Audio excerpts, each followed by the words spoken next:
Hey, what's up you guys, you're here. Welcome back to yet another Lorcana video. Today we are all the way in set 7, no more proxy gameplay, all just real cards. And yeah, I actually have a good backlog of gameplay videos for you guys. So if you do like this style of gameplay, commentary, and video, then don't forget to comment, like, and subscribe, and see more coming to you really soon. But yeah, let's kick it off with what I think is probably going to be one of the most fun decks and maybe meta relevant deck. I've been having quite a bit of success with it, so we shall see. But today I'm going to be piloting Ruby Steel, which you've seen a couple times on my channel already. This is my first initial variant of it for the new set. I'm trying out a lot of new cards. I've already figured out some of it doesn't work. I threw some of the new cards in just to see how they go, but if you're looking at my list right now, I think the one thing that definitely has to go is Gantu. I don't think Gantu works for me at all. I just threw it in because of the new card. It looked fun. But yeah, straight out the bat, I'm going to start with that. But yeah, my opponent is going to be playing Amber Steel with some of the new Amber Steel cards. And let's just get straight into the gameplay and see how things shake out. But yeah, a new set, new fun. I'm so excited. There's so many new things I want to try out, as I'm sure a lot of you do too. But starting off with this, we get to start on the play. Very good for us. Playing against Amber Steel sometimes is a little difficult. My opponent has kind of a mixed variant. There's definitely traditional parts of it, and there's also definitely aggro parts. So being on the draw against that, we risk getting run over by a lot of the aggressive components. But luckily they missed a 1-drop for us.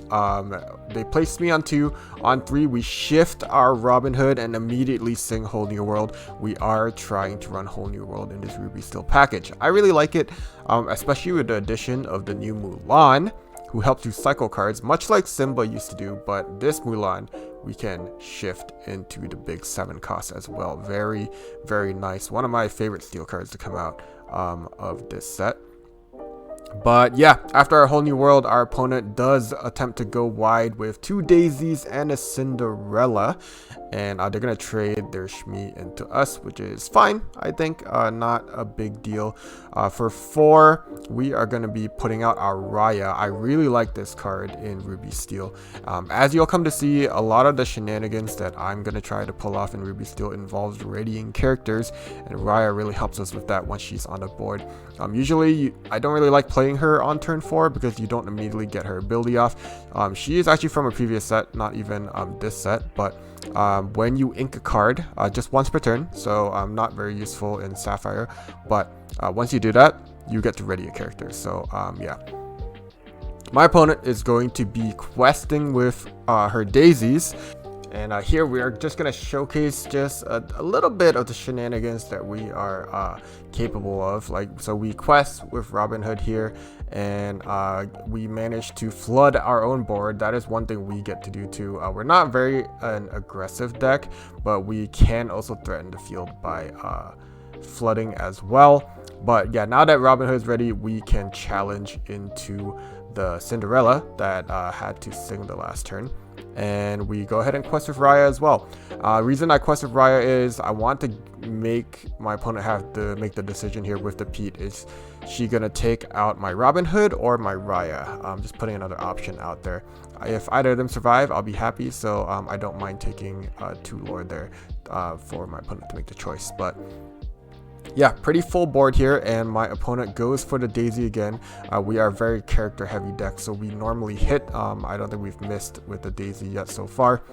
And here we can go ahead and play Ling, another tech card that I'm finding very, very helpful in a deck heavy with heroes. Our heroes all get 1 strength, and we get to do stuff like this where our Calhoun challenges the daisy, takes it out for 2 lore, and I get to ready it by inking a card thanks to Raya. Get another 2 lore, and then everything else quests for the win. So yeah, we get to do crazy stuff like that, and I really, really like how the deck is panning out, especially into some of the meta. I think Ruby Sapphire is going to be our biggest hurdle that we're going to have to cross. We're going to have to find a really good way to beat it.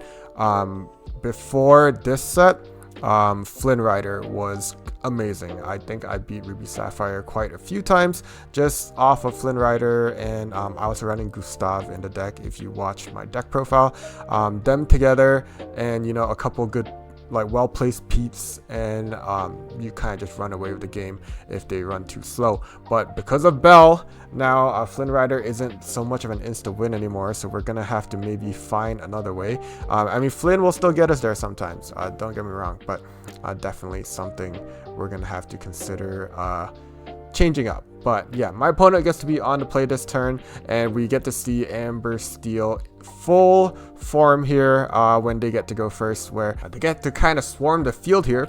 And I did manage to get Shmi on the field on turn 2, but after playing Ariel, they get to sing Strength to take out the Shmi.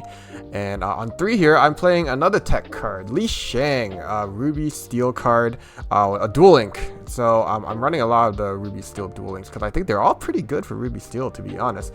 I think this one has been flying the most under the radar, but I really like him actually. He's a 2/3. 3-cost uninkable that is able to challenge ready characters. Oops, I dropped the Maui Shark there. I didn't mean to put that on the board. But he can challenge ready characters, and if he's hurt, he gains 2 strength. So even here, where my opponent sang Let the Storm Rage on him so that he doesn't get a clean trade into the Cinderella, he becomes 4 strength now, so I can actually challenge into a character. We still wouldn't have liked that. I would have preferred being able to challenge the Cindy for free, or the Lilo here, since the Lilo popped up and we can't challenge ready characters. I think those are all options, but I'll take a free Singer 5 anytime I can, so I'm going to trade Li Shang now into Ariel before his untimely demise. But we'll see if my opponent has Shift Cindy, which I haven't seen in a while. So I mean, I saw her inking it in the first game, so I knew they were there, but definitely difficult for us to deal with. I think resists on characters, of course, into a deck that's heavy in challenges will definitely always be a problem. And yeah, this will definitely be a problem with our very, very undeveloped board here. But we do get to showcase, we're shifting into our big dual ink Ruby Steel Mulan. So another very cool card. We get to go ahead and do some trading here before. Yeah, a great thing about her, she's evasive, so I can maybe at least get away with some things, or so I think, until I see that my opponent also plays World's Greatest Criminal Mind, which takes out a 5 strength character, which Mulan just happens to be. Oh, so unfortunate. I thought I was going to be able to maybe mount some kind of comeback here, but I think that is the nail in the coffin here. This Cinderella just gets to keep questing unabated. I think even if my Mulan was on board, I don't think we had enough juice to get that off the board, especially here when my opponent plays a second. Not just one, there is another one in the deck as well, so having them both on the field here, I just draw just to see if I maybe have a chance of taking this out, but no, I don't think our top deck helps. We do lose game 2, unfortunately, but yeah, Amber Steel, very high chance that they can just run out of control very quick if they get some nice songs in the beginning, get some nice low drops, and just get to run you over. So fair enough, we get to be on the play again though, so hopefully we get to do the same right back to them. I mean, we have the ability to do that too, as we can see in game 1, but not only that, we kind of threaten decks that want to turn right a lot, which Amber Steel is one of those decks where they want to, if the aggressive versions at least, they want to continue to quest and just build that up. And just even having things on board can maybe like change things up, especially if your opponent isn't used to the new Ruby Steel. They won't know that your ability to quickly turn a board to your advantage off of the numerous ways that we can alter challenges, that can really change things up. But yeah, we get Calhoun to so I did play Robin Hood turn 1, but once my opponent plays Cinderella, I play Calhoun just in case in this scenario where she does manage to sing to take out Robin Hood, at least we get to challenge the Cinderella for free. But I get Li Shang on turn 3, really good turn 3 play on the play. We are gonna sing One Last Hope with him, and with Ling on board, since Ling is boosting our Calhoun to a 4 strength character, One Last Hope is going to give her another resist 2, and she can challenge ready characters for that turn, so we could take out that Ursula with 4 health for free. And we see kind of the power of Li Shang here. So he could sing a 3-cost song for us, which was super nice. He could also sing Strength for us if we get it. I don't think it's in my build currently, but it's definitely being added for sure. Spoiler alert. But yeah. And our opponent is forced to use Strength there to take out our Li Shang because she was playing a Lilo, and that was in danger of just being taken out for free by Li Shang, which is amazing. And if we took out that Lilo there, we would become a 4-2 essentially. Then we can start sniping daisies. So that kind of firepower is kind of why I like Li Shang. I will say the best things that he can hit are, we know Sapphire Steel's running around a lot right now. Oswald is a good hit target for us. And if Emerald Steel shows up, discard those pesky Prince Johns that can never be struck. We can hit those too. So yeah, I really like the card. I wish he was inkable to just make everything make more sense, but unfortunately not. We do clean things up with Mulan. Sorry, not Mulan. Mushu here. Mushu just makes a lot of our trades very good here.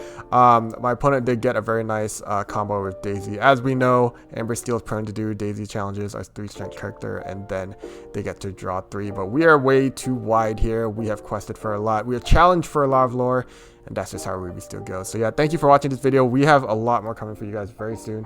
If you enjoyed, don't forget to like, don't forget to subscribe, and I'll catch you guys next time. See you in the next video. Ciao.